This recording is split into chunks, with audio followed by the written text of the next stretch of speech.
Hello guys and welcome back to our channel. Today I will show you how to fix my hosting a URL from WordPress to Shopify. So if you have moved your store from WordPress to Shopify and is still seeing your old hosting a domain or WordPress URLs, don't worry. In this video I will show you exactly how to fix your domain and point it to your new Shopify store the right way. Let's get started. So log into your Hostinger's dashboard, navigate to Domains, navigate to Your Domain, then to DNS Zone. Delete any existing A records or C names pointing to WordPress. Now add these DNS records for Shopify. A records name should be @, then the value should be 23.227.38.65, that is Shopify's IP address, and the TTL should be auto or 3600. The CNAME record should be www and value should be shops.myshopify.com. The TTL should be auto or 3600. Save the changes, and DNS propagations can take up to 48 hours, but it often updates within a few hours. Now,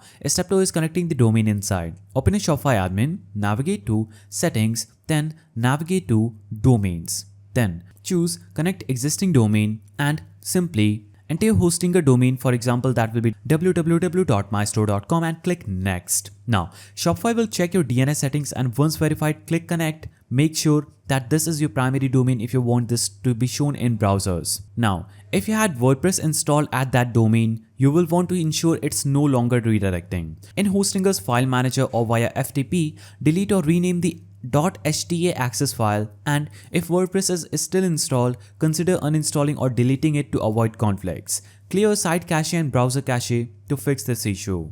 Now, you can also enable SSL and redirect traffic. Simply navigate to Settings, navigate to Domains in your Shopify. Then, once the domain is connected, Shopify will auto-issue the SSL certificate. Make sure redirect all traffic to this domain is enabled on this page after you connect a domain. Now, all visitors will land directly on your Shopify store securely. And that's it. You have now successfully pointed your Hostinger domain away from WordPress and fully connected it to your Shopify store. If this helped, give it a like, drop your questions in the comments, and don't forget to subscribe for more Shopify tutorials. See you in the next one.